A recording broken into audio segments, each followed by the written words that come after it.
Well, Sam Harris says he wants to correct every error he's ever made.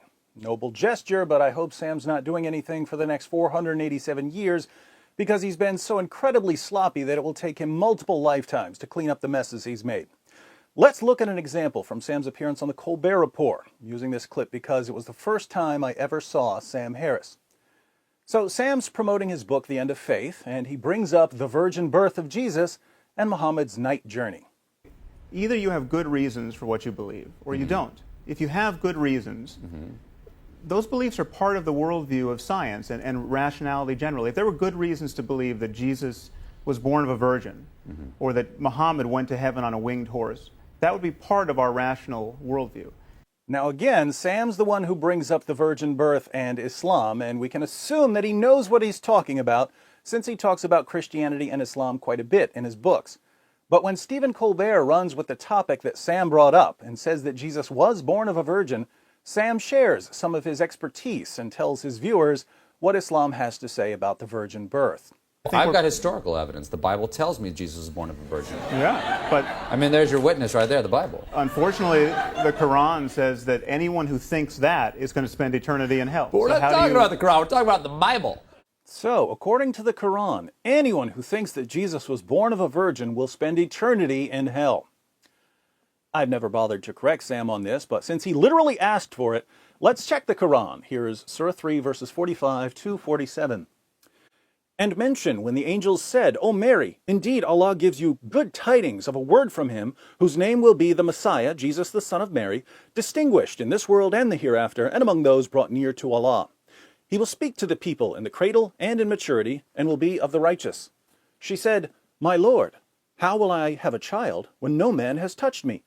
The angel said, Such is Allah, he creates what he wills. When he decrees a matter, he only says to it, Be, and it is.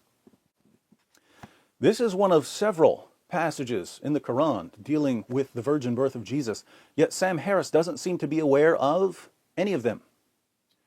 Keep in mind, Sam says this after he studied Islam for his book, The End of Faith. Why is this a problem? Well, the virgin birth of Jesus is kind of Islam 101-ish. In fact, this is pre-Islam 101. This is something you'll hear in the first 5 minutes of your first ever conversation with a Muslim. There are, of course, plenty of people in the world who don't know any Muslims and who don't know what the Quran says about the virgin birth. But if you don't know what the Quran says about the virgin birth, you probably shouldn't go on television and start telling people what the Quran says about the virgin birth. You can't, or is that too complicated for you? It's true. Now, to be fair, we all make mistakes. Some of us just do it on a popular television show as we try to promote a book, the credibility of which is severely undermined by our embarrassing blunder on the very topic we're claiming to be experts on.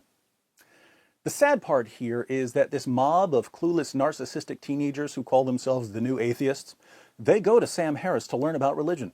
They go to a guy who not only doesn't know what he's talking about, but also writes books and does TV shows on the very topics he doesn't know about.